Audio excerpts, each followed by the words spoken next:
What's going on, guys? Zeshin here with another episode of Weekly Gaming News. This time only slightly late because I'm going to film and upload on the same day. So we got a few news stories here. A lot of big news, but not a lot of news in total. So let's start off with something that's I find humorous. That Uncharted movie that they've been trying to make forever.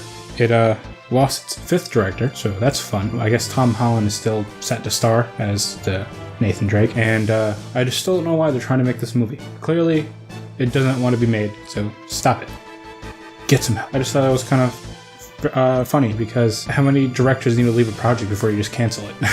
Now into some little more sad news. Game Informer, which is the magazine that's owned by GameStop, since GameStop is slowly, but not even slowly, they're kind of crashing, going to go out of business in the next few years. And because of that, they've been laying off people that include pretty much half the staff of Game Informer. So that sucks. So I'm going to guess that GameStop's probably going to try to hold on to that as long as they can, but that's probably going to be going away. Again, maybe they'll stay as long as GameStop does, but I don't know. We'll just have to see, but I can't imagine that staying around much longer. So if you like Game Informer, that sucks, and they're probably going to go away.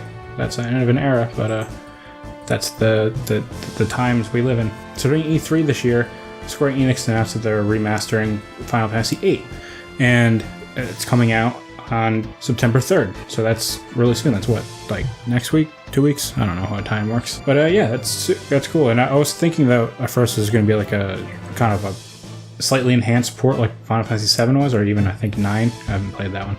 But no, it's like a fully like remastered, updated visuals and everything. And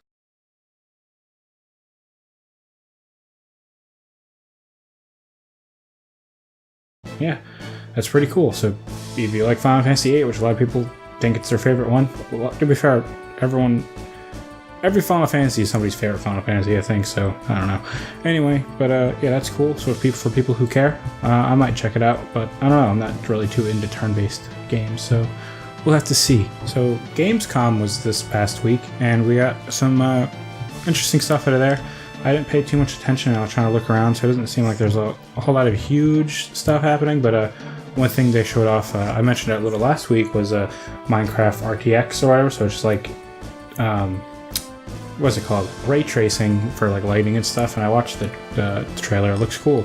But I mentioned last week that, like, you know, I understand Minecraft is not supposed to be a visually interesting game necessarily. I always wish it just had some more shadowing and lighting effects just to make it look a little cool. And now it looks like it's going to have that. I don't know if this is coming to all current, not all current platforms, but like PS4, Xbox, PC. Obviously it's going to come to PC, but I don't know exactly what this update is coming to. I don't know if it's going to be like a texture pack type thing. I really don't know too much about it, but it looks cool, and I hope it comes to PS4, because I'll definitely play around with that, because it looks cool. How many times did I just say it looks cool? So apparently the dev kit for PS5 leaked thanks to a game developer. So I guess there was like a Sony patent for like a new hardware thing, and then there's like a thread and reset era, and then some game designer confirmed that it's the PS5 dev kit. It's kind of got like a V-shape look into it, and this is the actual design for what the PS5 is going to look like. It's going to be ugly as hell. It's like really dumb looking. I hope that's not what the PS5 looks like, because damn, like Sony consoles have always looked kind of nice. I mean, the PS2 is weird with a weird hump on it. It made it hard to put things on, but you know, everything else looks kind of nice. But I don't know.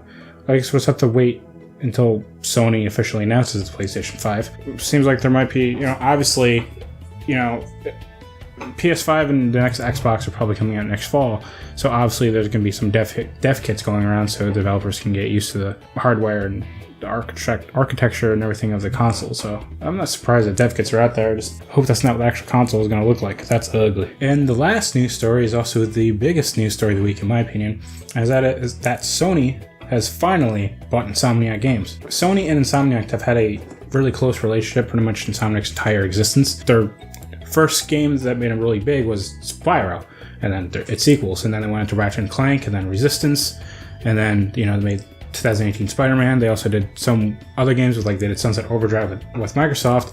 They did Ruse or Fuse, whatever that game was for EA, which was going to be more like, I forget what his original name was, but that was totally like going to be different than EA. Like, was like, no, dude, you know. And then they've done other like stuff, like I think it was like Song in the Deep or something like that, which is like a I think it was like a Metroidvania type game that they did like independently, and then they've done a lot of work with like Oculus. But now they're in the Sony first party family, and that means going forth, all their games probably be PlayStation exclusive. They might come to PC because Sony's been kind of experimenting with that a little bit. None with first party though. So who knows? Hopefully this also means they'll use some of their talent to work on some PSVR games, seeing how they've worked with Oculus. So that can be cool. And yeah, I hopefully... there was rumors not too long ago that another Ratchet and Clank game is in development, so I hope that's true, and I hope we get a new Ratchet and Clank, because the last one was really good.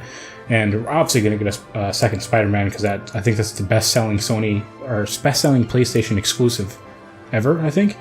I could be wrong, and I think it's at least the best-selling PS4 exclusive ever. We're definitely going to get a sequel on that, and that game was great. So yeah, that's really cool, and I'm glad for Insomniac, and apparently... Sony's tried to buy them before, but Insomniac just said no. So I guess the money was right and the timing is right, whatever. And now Insomniac Games is now a first-party game developer for PlayStation, and that's really cool. So they're among great company with Naughty Dog, Sony Santa Monica, Guerrilla, all these great studios that make some really good games. And yeah, so welcome Insomniac to the first-party PlayStation family. So that's about it I have for this week. Let me know what you thought about any of this news, and yeah, I'll see you guys next week. Bye.